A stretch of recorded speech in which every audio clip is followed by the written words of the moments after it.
ನಮಸ್ಕಾರ. ಮುಖ್ಯಾಂಶಗಳು. ವಿದೇಶದಲ್ಲಿರುವ ಭಾರತೀಯರ ರಕ್ಷಣೆಗೆ ಬದ್ಧ, ಪ್ರತಿಯೊಬ್ಬ ನಾಗರಿಕರ ಸುರಕ್ಷತೆಯೇ ಪ್ರಥಮ ಗುರಿ, ಪ್ರಧಾನಿ ನರೇಂದ್ರ ಮೋದಿ. ಜಾಗತಿಕ ನಾಯಕನಾಗಿ ಭಾರತ ಪರಿವರ್ತನೆ, ವಿಶ್ವದಲ್ಲೇ ರಾಜತಾಂತ್ರಿಕತೆ, ಭದ್ರತೆ ದಿಕ್ಕು ಬದಲಾವಣೆ, ಸಚಿವ ಅಮಿತ್ ಶಾ. ಮುಖ್ಯಮಂತ್ರಿ ಅಧ್ಯಕ್ಷತೆಯಲ್ಲಿ ರಾಜ್ಯ ಉನ್ನತ ಮಟ್ಟದ ಒಪ್ಪಿಗೆ ನೀಡಿಕೆ ಸಭೆ, 9,000 ಕೋಟಿ ರೂಪಾಯಿ ಬಂಡವಾಳ ಹೂಡಿಕೆ ಯೋಜನೆಗಳಿಗೆ ಅನುಮೋದನೆ.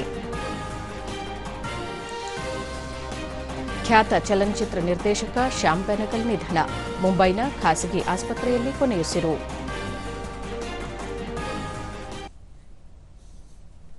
ವಾರ್ತೆಗಳ ವಿವರ. Catholic bishops conference of India CBCI ದೆಹಲಿಯಲ್ಲಿ ನಿನ್ನೆ ಆಯೋಜಿಸಿದ್ದ ಕ್ರಿಸ್ಮಸ್ ಆಚರಣೆಯಲ್ಲಿ ಪ್ರಧಾನಿ ನರೇಂದ್ರ ಈ ವೇಳೆ ಬಾಲಯೇಸು ಪ್ರತಿಮೆಗೆ ಪುಷ್ಪನಮನ ಸಲ್ಲಿಸಿದರು. ಕಾರ್ಯಕ್ರಮದಲ್ಲಿ ಕ್ಯಾಥೋಲಿಕ್ ಬಿಷಪ್ಸ್ ಕಾನ್ಫರೆನ್ಸ್ ಆಫ್ ಇಂಡಿಯಾದ ಪ್ರಮುಖರು ಪಾಲ್ಗೊಂಡಿದ್ದರು. दिल्ली में इस समारोह का आयोजन किया जा रहा है. प्रसिद्ध डाक ये नई दिल्ली स्थित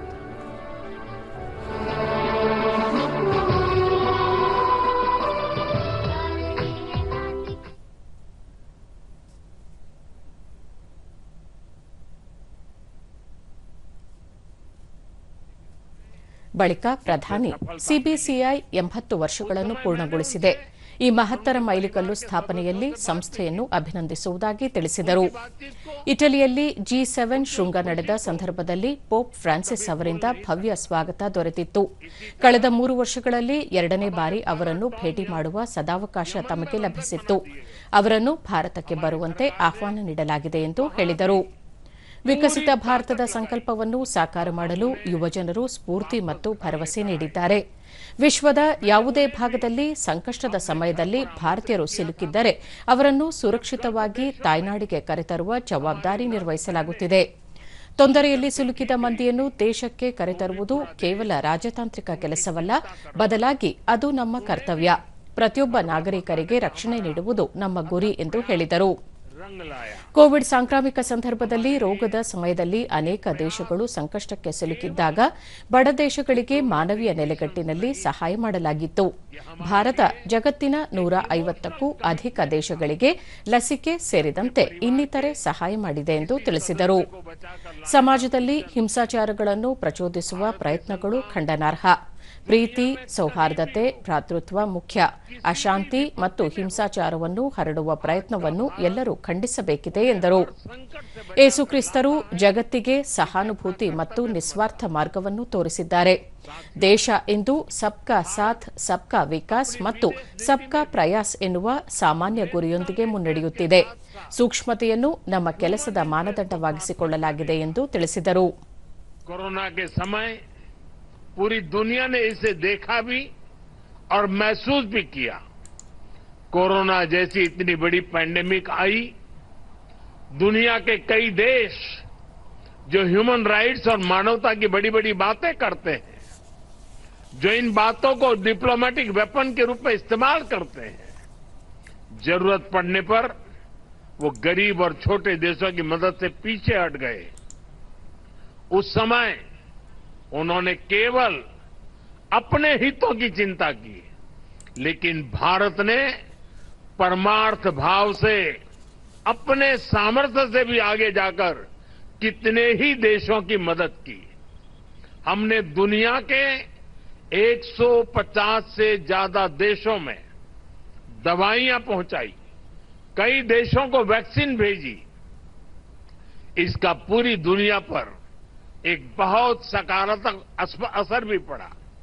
अभी हाल ही में मैं गयाना दौरे पर गया था, कल मैं कुवैत में था. वहां ज्यादातर लोग भारत की बहुत प्रशंसा कर रहे थे. ಭಾರತವು ಪ್ರಾದೇಶಿಕ ನಾಯಕನಿಂದ ಜಾಗತಿಕ ನಾಯಕನಾಗಿ ಬದಲಾಗಿದೆ ಮತ್ತು ವಿಶ್ವದಾದ್ಯಂತ ರಾಜತಾಂತ್ರಿಕತೆ, ಅರ್ಥಶಾಸ್ತ್ರ ಮತ್ತು ಭದ್ರತೆಯ ದಿಕ್ಕನ್ನು ರೂಪಿಸುತ್ತಿದೆ ಎಂದು ಕೇಂದ್ರ ಗೃಹ ಸಚಿವ ಅಮಿತ್ ಶಾ ಹೇಳಿದ್ದಾರೆ.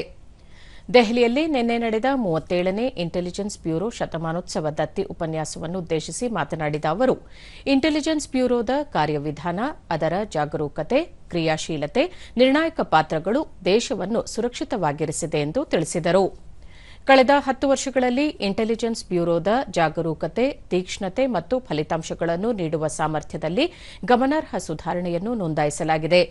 ಸನ್ನದ್ದತೆ ಮತ್ತು ಜಾಗರೂಕತೆಯಿಂದ ದೇಶವು ಹಲವು ಸವಾಲುಗಳನ್ನು ಎದುರಿಸಲು ಸಿದ್ದವಿದೆ ಎಂದು ಹೇಳಿದರು.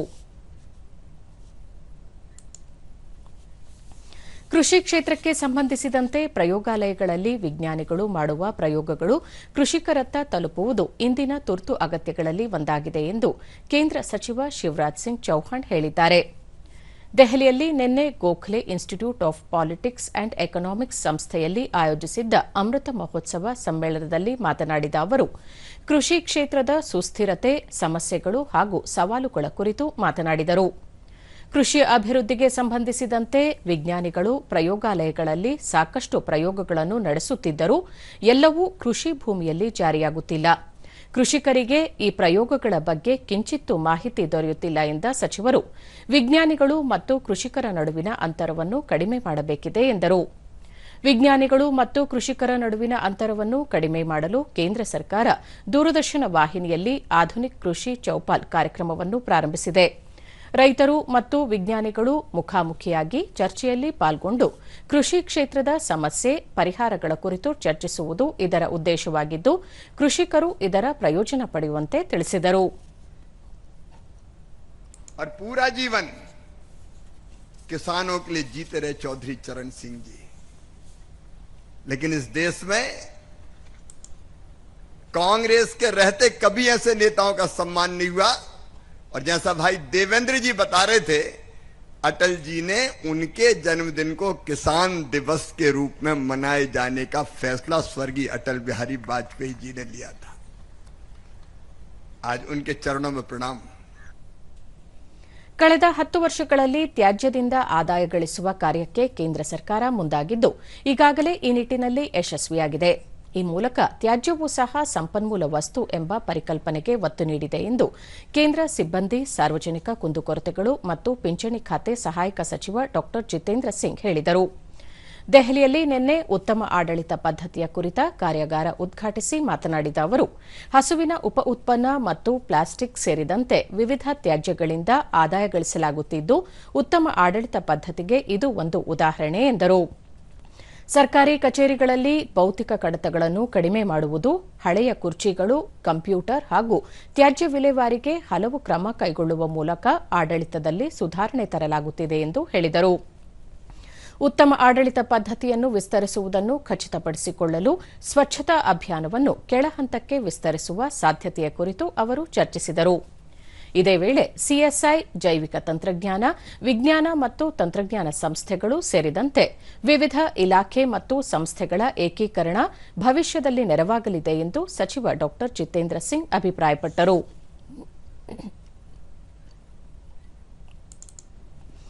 ರಾಜ್ಯ ರೈತ ಸಂಘಟನೆಗಳ ಒಕ್ಕೂಟ, ಕರ್ನಾಟಕ ರಾಜ್ಯ ರೈತ ಸಂಘ, ಹಸಿರು ಸೇನೆ ಮತ್ತು ರಾಜ್ಯ ಕಬ್ಬು ಬೆಳೆಗಾರರ ಸಂಘ ಸಹಯೋಗದಲ್ಲಿ ರಾಜ್ಯ ಮಟ್ಟದ ರೈತ ಸಮಾವೇಶ ನಡೆಯಿತು.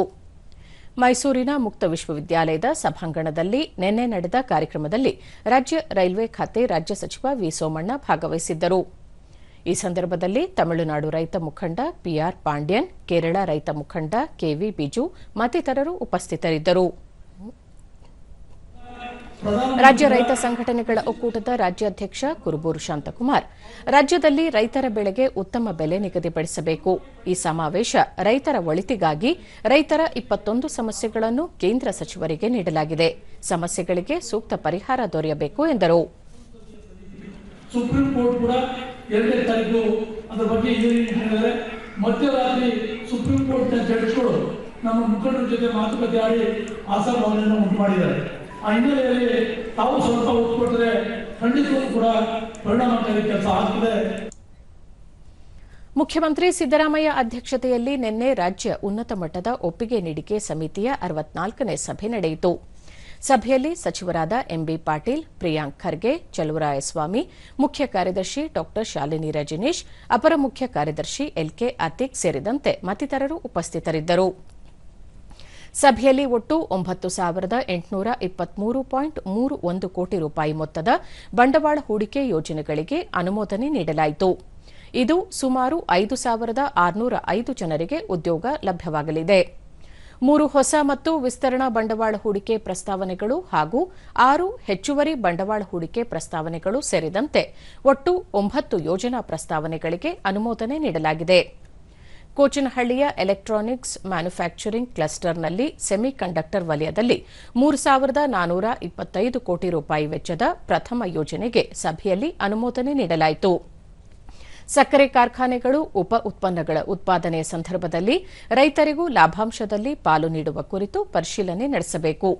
ಮಹಾರಾಷ್ಟ್ರ ಮತ್ತು ತಮಿಳುನಾಡಿನಲ್ಲಿ ಈ ಕುರಿತು ಅನುಸರಿಸುತ್ತಿರುವ ನಿಯಮಗಳನ್ನು ಪರಿಶೀಲಿಸಲು ಸೂಚಿಸಲಾಯಿತು.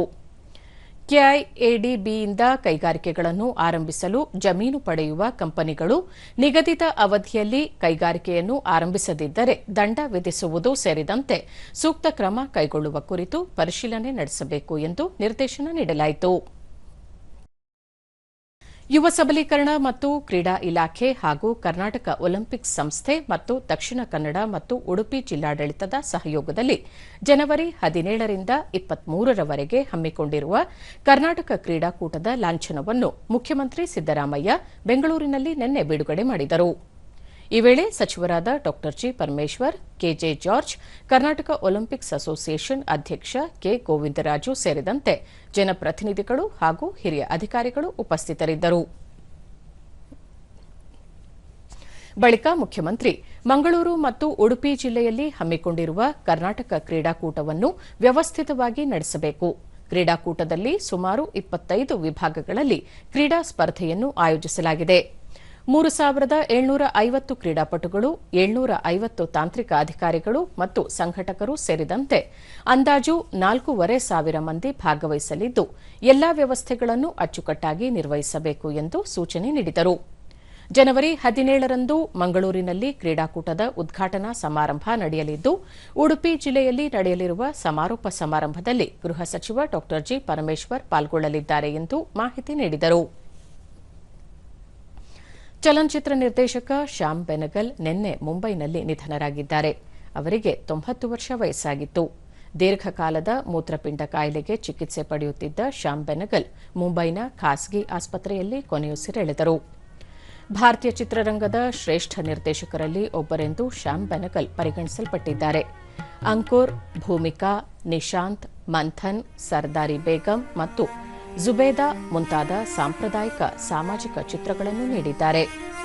1934ರ ಡಿಸೆಂಬರ್ 14ರಂದು ಹೈದರಾಬಾದ್ನಲ್ಲಿ ಜನಿಸಿದ ಶ್ಯಾಮ್ ಬೆನಗಲ್ ಅವರು ಜಾಹೀರಾತು ಚಿತ್ರದೊಂದಿಗೆ ತಮ್ಮ ಪ್ರಯಾಣವನ್ನು ಪ್ರಾರಂಭಿಸಿದರು. ನಂತರ ಸಿನಿಮಾ ಕ್ಷೇತ್ರಕ್ಕೆ ಪಾದಾರ್ಪಣೆ ಮಾಡಿದರು. ಶ್ಯಾಮ್ ಬೆನಗಲ್ ಅವರನ್ನು ಹೊಸ ಅಲೆ ಚಳುವಳಿಯ ಹರಿಕಾರರು, ಗ್ರಾಮೀಣ ಹೋರಾಟಗಳು ಮತ್ತು ಸಾಮಾಜಿಕ ವಾಸ್ತವಗಳನ್ನು ಬೆಳ್ಳಿ ತೆರೆಗೆ ತಂದ ಮೇಷ್ಟ್ರು ಎಂದು ಕರೆಯಲಾಗುತ್ತದೆ. ದಾದಾ ಸಾಹೇಬ್ ಫಾಲ್ಕೆ, ಪದ್ಮಶ್ರೀ ಮತ್ತು ಪದ್ಮಭೂಷಣ ಮುಂತಾದ ಪ್ರಶಸ್ತಿಗಳಿಗೆ ಭಾಜನರಾಗಿದ್ದರು.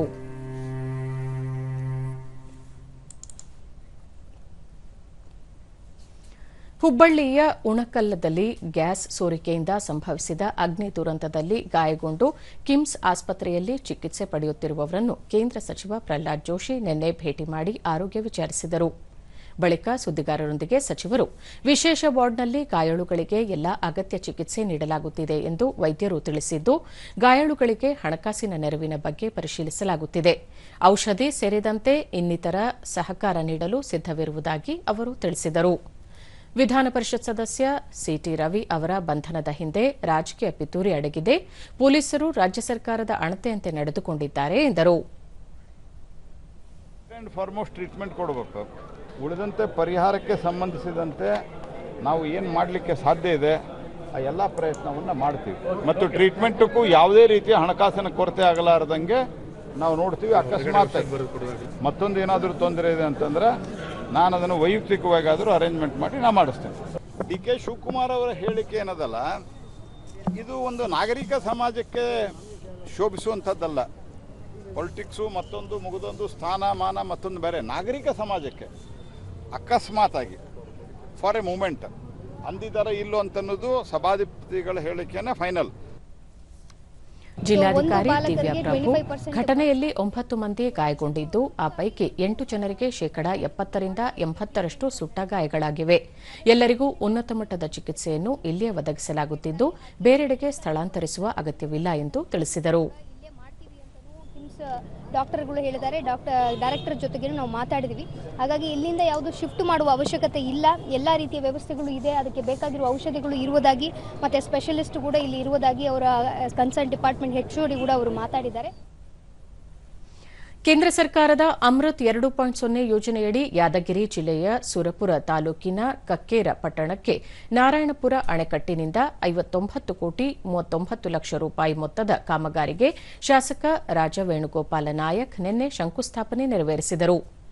ಈ ವೇಳೆ ಕಕ್ಕೇರ ಪುರಸಭೆ ಅಧ್ಯಕ್ಷ ಸಣ್ಣ ಹಯ್ಯಾಳಪ್ಪ ಬಡಿಗೇರ, ಉಪಾಧ್ಯಕ್ಷ ದೇವೇಂದ್ರ ದೇಸಾಯಿ, ಮುಖ್ಯ ಅಧಿಕಾರಿ ಮಾನಪ್ಪ ಗೋನಲ್, ಕರ್ನಾಟಕ ನಗರ ನೀರು ಸರಬರಾಜು ಮತ್ತು ಒಳಚರಂಡಿ ಮಂಡಳಿಯ ಕಾರ್ಯಪಾಲಕ ಅಭಿಯಂತರ ನರಸಿಂಹರೆಡ್ಡಿ, ಸಹಾಯಕ ಅಭಿಯಂತರ ಶಂಕರಗೌಡ ಸೇರಿದಂತೆ ಹಲವರು ಉಪಸ್ಥಿತರಿದ್ದರು.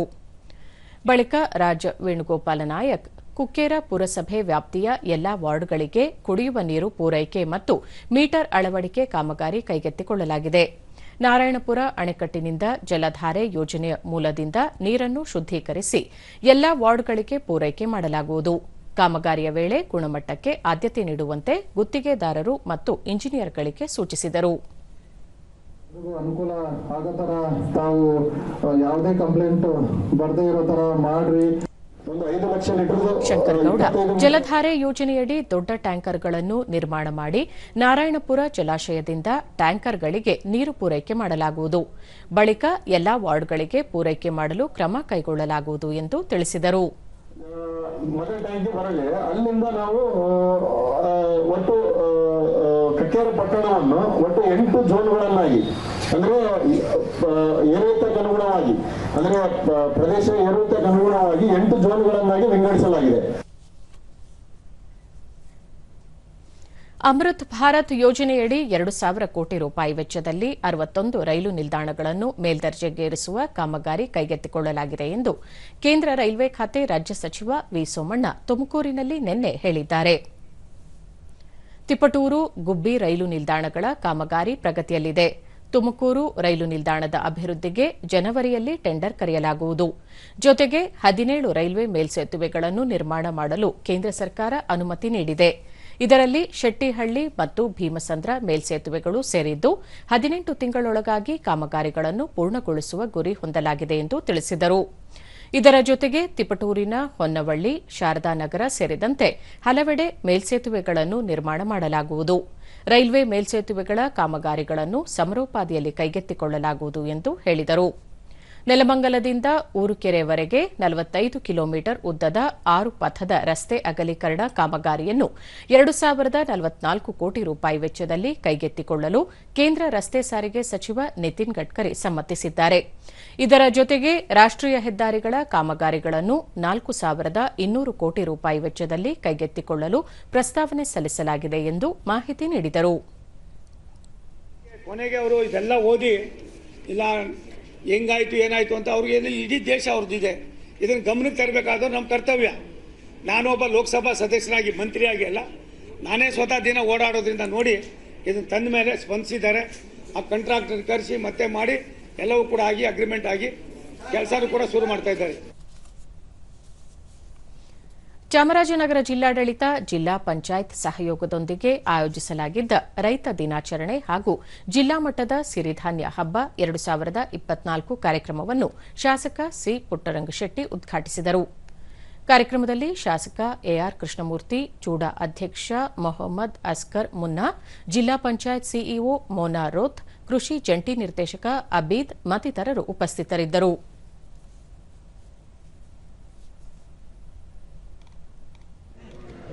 ಬರಬೇಕು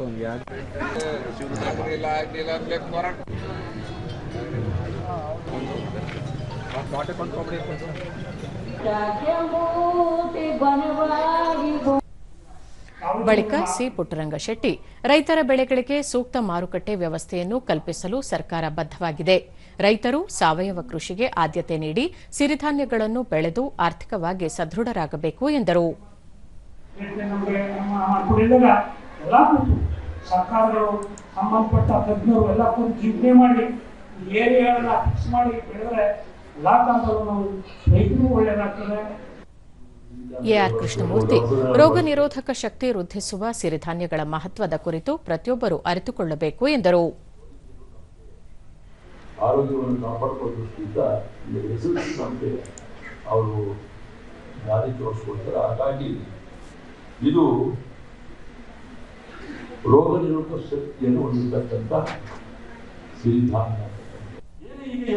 ಕಾವೇರಿ ಅಚ್ಚುಕಟ್ಟು ಪ್ರದೇಶಾಭಿವೃದ್ಧಿ ಪ್ರಾಧಿಕಾರದ ಅಧ್ಯಕ್ಷ ಪಿ ಮರಿಸ್ವಾಮಿ ಸರ್ಕಾರ ರೈತರ ಬೆಳೆಗೆ ಬೆಂಬಲ ಬೆಲೆ ಘೋಷಿಸಿ ಅವರ ಸಂಕಷ್ಟಗಳಿಗೆ ಸ್ಪಂದಿಸಬೇಕು. ರೈತರಿಗೆ ನೀಡುವ ಆಧುನಿಕ ಕೃಷಿ ಯಂತ್ರೋಪಕರಣ, ಹನಿ ನೀರಾವರಿ ಸಬ್ಸಿಡಿಯನ್ನು ಹೆಚ್ಚಿಸಬೇಕೆಂದು ಒತ್ತಾಯಿಸಿದರು. ಜೊತೆಗೆ ರೈತ ಮಹಿಳೆಯರಿಗೆ ಅದು 90% ಸಬ್ಸಿಡಿ ಆಗುವಂತ ಇದನ್ನ ಹಾಕಬೇಕು. ರೈತ ಮುಖಂಡ ಭಾಗ್ಯರಾಜ್ ರೈತರ ಬೆಳೆಗೆ ಸೂಕ್ತ ಮಾರುಕಟ್ಟೆ ಒದಗಿಸಬೇಕು, ನಿಗದಿತ ನಿಖರ ಬೆಲೆ ದೊರೆಯಬೇಕು, ಕೃಷಿಗೆ ಮೂಲಸೌಕರ್ಯ ಒದಗಿಸಲು ಸರ್ಕಾರ ಮುಂದಾಗಬೇಕು ಎಂದರು. ಮುಂದಿನ ದಿನಗಳಲ್ಲಿ ಏನು ಭೂ ಸುಧಾರಣಾ ಕಾಯ್ದೆ 7A ಮತ್ತು B ಅಂತಕ್ಕಂಥದ್ದು ಬಂದಿದೆ, ಇದನ್ನು ತಕ್ಷಣ ವಾಪಸ್ ಪಡೆಯತಕ್ಕಂಥ ಕೆಲಸಕ್ಕೂ ತಾವು ಕೂಡ ಧ್ವನಿಗೂಡಿಸಬೇಕು. ಮಂಡ್ಯ ಜಿಲ್ಲೆಯ ನಾಗಮಂಗಲ ತಾಲೂಕಿನ ಉಪ್ಪಾರಹಳ್ಳಿ ಗ್ರಾಮದಲ್ಲಿ ಮಹಿಳೆಯರಿಗಾಗಿ 16 ದಿನಗಳ ಕಾಲ ಬೀಡ್ ವರ್ಕ್ ಮತ್ತು ಸೀಡ್ ಆಭರಣಗಳ ತಯಾರಿಕಾ ತರಬೇತಿ ಕಾರ್ಯಕ್ರಮ ಆಯೋಜಿಸಲಾಗಿದೆ. ಕಾರ್ಯಾಗಾರದಲ್ಲಿ ಮಹಿಳೆಯರು ಆಸಕ್ತಿಯಿಂದ ಭಾಗವಹಿಸಿದ್ದಾರೆ.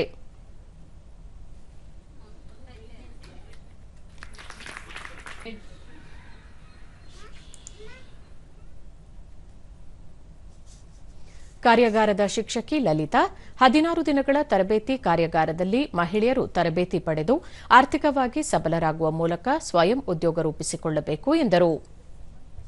ಅವರು ಮುಂದೆ ಬರಲಿಕ್ಕೆ ಈ ತರಬೇತಿ ಹೆಚ್ಚಿನದಾಗಿ ಉಪಯೋಗ ಆಗುತ್ತೆ ಅಂತ ಈ ಸಂಸ್ಥೆ ಪರವಾಗಿ ನಾವು ತರಬೇತಿಯನ್ನು ಆಯೋಜನೆ ಮಾಡಿದ್ದೀವಿ. ಇವಾಗ ತರಬೇತಿ ಪಡೆಯುತ್ತಿರುವ ಶ್ವೇತಾ ಸುಮಾರು 35ಕ್ಕೂ ಹೆಚ್ಚು ಮಹಿಳೆಯರು ತರಬೇತಿಯಲ್ಲಿ ಭಾಗವಹಿಸಿದ್ದು ತಮ್ಮ ಜೀವನೋಪಾಯಕ್ಕೆ ನೆರವಾಗಿದೆ ಎಂದು ಹೇಳಿದರು. ಅವರೇ ಕಲ್ತಿ ಚೆನ್ನಾಗಿ ಆರ್ಥಿಕವಾಗಿ ಮುಂದೆ ಬರಬೇಕು ಅಂತ ಹೇಳಿ ಈ ಉದ್ದೇಶನ ಇಟ್ಕೊಂಡಿದ್ದೀವಿ. 16 ದಿನ ಅವ್ರು ಚೆನ್ನಾಗಿ ಕಲ್ತಿ ನಾವೇ ಮಾರ್ಕೆಟಿಂಗ್ ಎಲ್ಲ ಹೆಲ್ಪ್ ಮಾಡಿಕೊಡ್ಬೇಕು ಅಂತ ಈ ಸಂಸ್ಥೆ ಕೇಳ್ಕೊತೀವಿ. ಸರಸ್ವತಿ ರಾಜಮೂಡಿ ಸ್ವಯಂ ಉದ್ಯೋಗದ ತರಬೇತಿಯಿಂದಾಗಿ ಅಲಂಕಾರಿಕ ವಸ್ತುಗಳ ತಯಾರಿಕೆ ಹಾಗೂ ಮಾರಾಟ ಮಾಡುವ ಮೂಲಕ ಆರ್ಥಿಕವಾಗಿ ಸ್ವಾವಲಂಬಿಯಾಗುವ ಗುರಿ ಹೊಂದಲಾಗಿದೆ ಎಂದು ತಿಳಿಸಿದರು. ಎಲ್ಲರೂ ಆಸಕ್ತಿಯಿಂದ ಕಲಿತು ನಾವೇ ಸ್ವಯಂ ಉದ್ಯೋಗ ಮಾಡ್ಕೊಳ್ಬೇಕು, ಮತ್ತೆ ಮಾರ್ಕೆಟಿಂಗ್ ಮಾಡಬೇಕು, ನಾವೇ ಒಂದು ಕಂಪನಿ ಸ್ಟಾರ್ಟ್ ಮಾಡಬೇಕು ಅನ್ನೋ ಹುಮ್ಮಸ್ಸಲ್ಲಿ ಎಲ್ಲರೂ ಹೊರಟಿದ್ದೀವಿ. ಜಯಶೀಲ ಅಲಂಕಾರಿಕ ವಸ್ತುಗಳ ತಯಾರಿಕೆ ಮಾತ್ರವಲ್ಲದೆ ಪ್ಯಾಕಿಂಗ್ ಹಾಗೂ ಮಾರಾಟ ಮಾಡುವ ಕೌಶಲ್ಯವನ್ನು ಸಹ ಕಲಿಯುತ್ತಿರುವುದಾಗಿ ಹೇಳಿದರು. ಅಂದ್ರೆ ಯಾರು ಜನರು ಕೊಂಡ್ಕೊಳ್ಳೋದು ನಾವೇ ಕೂಡ ವಸ್ತುಗಳನ್ನ ನೋಡಬೇಕಾದ್ರೆ ಮೊದಲು ಮಾರ್ಕೆಟಿಂಗ್ ನಾವು ತಗೊಂಡು ನೋಡ್ಬೇಕು. ಮೊದಲು ನಾವು ನೋಡೋದು ಏನು ಮಾಡ್ತೀವಿ, ಪ್ಯಾಕಿಂಗ್ನ ನೋಡ್ತೀವಿ. ಪ್ಯಾಕಿಂಗ್ಗೆ ನಾವು ಜಾಸ್ತಿ ಒತ್ತು ಕೊಡಬೇಕಾಗತ್ತೆ, ನಾವು ಗುಣಮಟ್ಟನ ನಾವು ಅದ್ರಲ್ಲಿ ಕಾಪಾಡ್ಕೊಳ್ಬೇಕಾಗತ್ತೆ. 3ನೇ ಆವೃತ್ತಿಯ ಮಂಗಳೂರು ಬೀಚ್ ಫೆಸ್ಟಿವಲ್ ಮಂಗಳೂರು ಟ್ರಯಾಥಾನ್ಸ್ 2025ರ ಉದ್ಘಾಟನೆಯನ್ನು ಜಿಲ್ಲಾ ಉಸ್ತುವಾರಿ ಸಚಿವ ದಿನೇಶ್ ಗುಂಡೂರಾವ್ ನೆರವೇರಿಸಿದರು. ಈ ವೇಳೆ ಸಂಸದ ಬ್ರಿಜೇಶ್ ಚೌಟ, ಜಿಲ್ಲಾಧಿಕಾರಿ ಮುಲ್ಲೈ ಮುಹಿಲನ್ ಸೇರಿದಂತೆ ಮತ್ತಿತರರು ಉಪಸ್ಥಿತರಿದ್ದರು.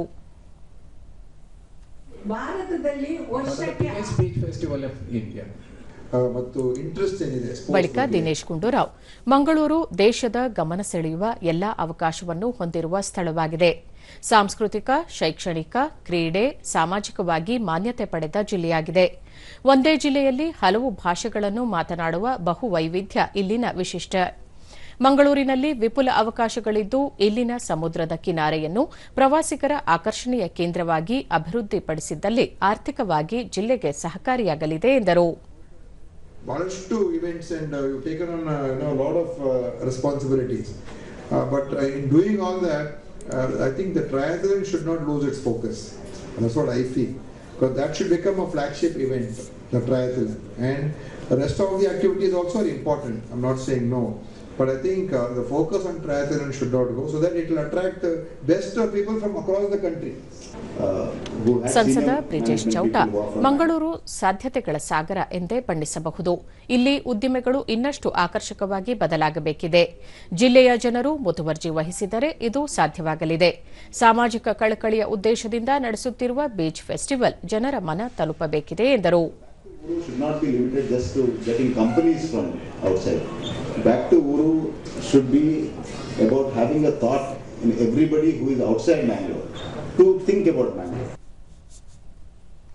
ಕೇಂದ್ರ ವಿದೇಶಾಂಗ ಸಚಿವ ಎಸ್ ಜೈಶಂಕರ್ ಅವರು ಇಂದು ಅಮೆರಿಕಕ್ಕೆ ತೆರಳಲಿದ್ದು ಇದೇ 29ರವರೆಗೆ ವಿವಿಧ ಕಾರ್ಯಕ್ರಮಗಳಲ್ಲಿ ಭಾಗಿಯಾಗಲಿದ್ದಾರೆ. ಈ ಸಂದರ್ಭದಲ್ಲಿ ಉಭಯ ದೇಶಗಳ ನಡುವಿನ ದ್ವಿಪಕ್ಷೀಯ ಬಾಂಧವ್ಯ, ಪ್ರಾದೇಶಿಕ ಮತ್ತು ಜಾಗತಿಕ ಸಮಸ್ಯೆಗಳ ಕುರಿತು ಚರ್ಚಿಸಲಾಗುವುದು. ಭೇಟಿಯ ಸಮಯದಲ್ಲಿ ಜೈಶಂಕರ್ ಅವರು ಭಾರತದ ಕಾನ್ಸುಲ್ ಜನರಲ್ಗಳ ಸಮ್ಮೇಳನದ ಅಧ್ಯಕ್ಷತೆಯನ್ನು ವಹಿಸಲಿದ್ದಾರೆ. ಖಾಲಿ ಇರುವ ವೈದ್ಯಕೀಯ ಸೀಟುಗಳನ್ನು ಭರ್ತಿ ಮಾಡಲು ರಾಷ್ಟೀಯ ಅರ್ಹತಾ ಮತ್ತು ಪ್ರವೇಶ ಪರೀಕ್ಷೆ ನೀಟ್ ಅಡಿ ವಿಶೇಷ ಸುತ್ತಿನ ಕೌನ್ಸೆಲಿಂಗ್ ನಡೆಸುವಂತೆ ವೈದ್ಯಕೀಯ ಕೌನ್ಸೆಲಿಂಗ್ ಸಮಿತಿಗೆ ಸುಪ್ರೀಂಕೋರ್ಟ್ ನಿನ್ನೆ ನಿರ್ದೇಶಿಸಿದೆ. ದೇಶದಲ್ಲಿ ವೈದ್ಯರ ಕೊರತೆಯನ್ನು ಎದುರಿಸುತ್ತಿರುವ ಸಮಯದಲ್ಲಿ ವೈದ್ಯಕೀಯ ಸೀಟುಗಳು ವ್ಯರ್ಥವಾಗಬಾರದು ಎಂದಿರುವ ಸರ್ವೋಚ್ಚ ನ್ಯಾಯಾಲಯ ಇದೇ 30ರೊಳಗೆ ಪ್ರವೇಶ ಪ್ರಕ್ರಿಯೆಯನ್ನು ಪೂರ್ಣಗೊಳಿಸುವಂತೆ ನಿರ್ದೇಶಿಸಿದೆ. ಖಾಲಿ ಇರುವ ಎನ್ಆರ್ಐ ಸೀಟುಗಳನ್ನು ಸಾಮಾನ್ಯ ವರ್ಗದ ಕೋಟಾವಾಗಿ ಪರಿವರ್ತಿಸಬೇಕು ಮತ್ತು ರಾಜ್ಯ ಪ್ರವೇಶ ಪ್ರಾಧಿಕಾರಗಳ ಮೂಲಕ ಭರ್ತಿ ಮಾಡಬೇಕು ಎಂದು ನ್ಯಾಯಮೂರ್ತಿಗಳಾದ ಬಿಆರ್ ಗವಾಯಿ ಮತ್ತು ಕೆವಿ ವಿಶ್ವನಾಥನ್ ಅವರ ಪೀಠವು ಸೂಚಿಸಿದೆ. ಯಾವುದೇ ಕಾಲೇಜಿಗೆ ನೇರವಾಗಿ ವಿದ್ಯಾರ್ಥಿಗಳನ್ನು ಸೇರಿಸಿಕೊಳ್ಳಲು ಅನುಮತಿ ನೀಡಲಾಗುವುದಿಲ್ಲ. ರಾಜ್ಯ ಪ್ರವೇಶ ಪ್ರಾಧಿಕಾರಗಳ ಮೂಲಕ ಮಾತ್ರ ಪ್ರವೇಶವನ್ನು ನಡೆಸಬೇಕು ಎಂದಿರುವ ಪೀಠ ಈ ಆದೇಶದಿಂದ ಈಗಾಗಲೇ ಅಂತಿಮಗೊಂಡಿರುವ ಪ್ರವೇಶಗಳಿಗೆ ತೊಂದರೆಯಾಗಬಾರದು ಎಂದು ಎಚ್ಚರಿಕೆ ನೀಡಿದೆ. ಈಗ ಇಂದಿನ ಪತ್ರಿಕೆಗಳ ಎಣುಕುನೋಟ. ರಾಜ್ಯದಲ್ಲಿ ಗ್ರೀನ್ಫೀಲ್ಡ್ ಕಾರಿಡಾರ್ 4,500 ಕೋಟಿ ರೂಪಾಯಿ ವೆಚ್ಚದಲ್ಲಿ ಕಾಮಗಾರಿಗೆ ಕೇಂದ್ರ ಸರ್ಕಾರದ ಸಮ್ಮತಿ, ಸಚಿವ ವಿ ಸೋಮಣ್ಣ. ಇಂದು ರಾಷ್ಟೀಯ ಗ್ರಾಹಕರ ದಿನ, ಗ್ರಾಹಕ ದೊರೆಯ ಹಕ್ಕುಗಳ ರಕ್ಷಣೆಯೇ ಸರ್ಕಾರದ ಮೊದಲ ಆದ್ಯತೆ. ಈ ವರ್ಷ ಕೇವಲ 29 ದಿನ ಕಾಲ ನಡೆದ ಅಧಿವೇಶನ, ವರ್ಷಕ್ಕೆ ಕನಿಷ್ಠ 60 ದಿನ ಕಲಾಪ ನಡೆಯಬೇಕೆಂಬ ನಿಯಮ, 10 ವರ್ಷದಿಂದ ಸರ್ಕಾರಗಳಿಂದ ಆಗದ ನಿಯಮ ಪಾಲನೆ. ಪೆಸಿಫಿಕ್ ದ್ವೀಪದಲ್ಲಿ ಭೂಕಂಪ, 12 ಸಾವು, ಆಂಧ್ರಪ್ರಕಾಶಂ ಜಿಲ್ಲೆ 3 ದಿನದಿಂದ ಕಂಪನ, ಕಚ್ ಜಿಲ್ಲೆಯಲ್ಲಿ 3.7 ತೀವ್ರತೆ. ಕರಾವಳಿಯಲ್ಲಿ ಕರ್ನಾಟಕ ಕ್ರೀಡಾಕೂಟ ಜನವರಿ 17ರಿಂದ 23ರವರೆಗೆ ಮಂಗಳೂರು, ಉಡುಪಿ, ಮಣಿಪಾಲಗಳಲ್ಲಿ ಕ್ರೀಡಾಕೂಟ, ಲಾಂಛನ ಬಿಡುಗಡೆ ಮಾಡಿದ ಸಿಎಂ ಸಿದ್ದರಾಮಯ್ಯ. ಇವು ಇಂದಿನ ಪತ್ರಿಕೆಗಳ ಪ್ರಮುಖ ಸುದ್ದಿ. ಉಳಿದಂತೆ ವರ್ಷಾಚರಣೆಗೆ ಮುಂಜಾಗ್ರತೆ, ಸಭೆಯಲ್ಲಿ ಅಧಿಕಾರಿಗಳಿಗೆ ಗೃಹ ಸಚಿವ ಡಾ ಜಿ ಪರಮೇಶ್ವರ್ ಸೂಚನೆ. ಗ್ರಾಮ ಪಂಚಾಯಿತಿ ತೆರಿಗೆ ವಸೂಲಾತಿ, ರಾಜ್ಯಕ್ಕೆ ರಾಯಚೂರು ಪ್ರಥಮ, ಯಾದಗಿರಿಗೆ ಕೊನೆ ಸ್ಥಾನ. 500 ಗ್ರಾಮ ಪಂಚಾಯಿತಿಗಳಿಗೆ ಬೆಳಗಾವಿ ಜಿಲ್ಲೆಗೆ 14ನೇ ಸ್ಥಾನ. ಭಾರೀ ಹಿಮಾವೃತ, ಉತ್ತರ ಭಾರತ ತತ್ತರ, -11.6ರಲ್ಲಿ ಹಿಮಾಚಲ ಪ್ರದೇಶ, ಕಾಶ್ಮೀರದಲ್ಲಿ -7 ಡಿಗ್ರಿ ಸೆಲ್ಸಿಯಸ್, ದೆಹಲಿ ಚಳಿ ಜೊತೆ ಮಾಲಿನ್ಯ ಕಾಟ. ಸಿನಿ ದಿಗ್ಗಜ ಶ್ಯಾಮ್ ಬೆನಗಲ್ ಇನ್ನಿಲ್ಲ, ಕರ್ನಾಟಕ ಮೂಲದ ಬಂಗಾಳಿ ಚಿತ್ರರಂಗದ ದಂತಕತೆ ಕಣ್ಮರೆ. ರಾಷ್ಟ್ರೀಯ ಬ್ಯಾಡ್ಮಿಂಟನ್ ಫೈನಲ್ಗೆ ಮಿಥುನ್, ಸತೀಶ್ ಕುಮಾರ್ಗೆ ರಘು ಆಘಾತ. ಕೊನೆಯಲ್ಲಿ ಮತ್ತೊಮ್ಮೆ ಮುಖ್ಯಾಂಶಗಳು. ವಿದೇಶದಲ್ಲಿರುವ ಭಾರತೀಯರ ರಕ್ಷಣೆಗೆ ಬದ್ಧ, ಪ್ರತಿಯೊಬ್ಬ ನಾಗರಿಕರ ಸುರಕ್ಷತೆಯೇ ಪ್ರಥಮ ಗುರಿ, ಪ್ರಧಾನಿ ನರೇಂದ್ರ ಮೋದಿ. ಜಾಗತಿಕ ನಾಯಕನಾಗಿ ಭಾರತ ಪರಿವರ್ತನೆ, ವಿಶ್ವದಲ್ಲೇ ರಾಜತಾಂತ್ರಿಕತೆ ಭದ್ರತೆ ದಿಕ್ಕು ಬದಲಾವಣೆ, ಸಚಿವ ಅಮಿತ್ ಶಾ. ಮುಖ್ಯಮಂತ್ರಿ ಅಧ್ಯಕ್ಷತೆಯಲ್ಲಿ ರಾಜ್ಯ ಉನ್ನತ ಮಟ್ಟದ ಒಪ್ಪಿಗೆ ನೀಡಿಕೆ ಸಭೆ, 9,000 ಕೋಟಿ ರೂಪಾಯಿ ಬಂಡವಾಳ ಹೂಡಿಕೆ ಯೋಜನೆಗಳಿಗೆ ಅನುಮೋದನೆ. ಖ್ಯಾತ ಚಲನಚಿತ್ರ ನಿರ್ದೇಶಕ ಶ್ಯಾಮ್ ಬೆನಗಲ್ ನಿಧನ, ಮುಂಬೈನ ಖಾಸಗಿ ಆಸ್ಪತ್ರೆಯಲ್ಲಿ ಕೊನೆಯುಸಿರು.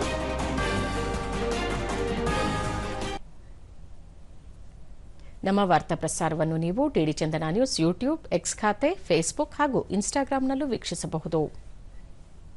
ನಮ್ಮ ಮುಂದಿನ ವಾರ್ತಾ ಪ್ರಸಾರ ಬೆಳಗ್ಗೆ 11 ಗಂಟೆಗೆ. ನಮಸ್ಕಾರ.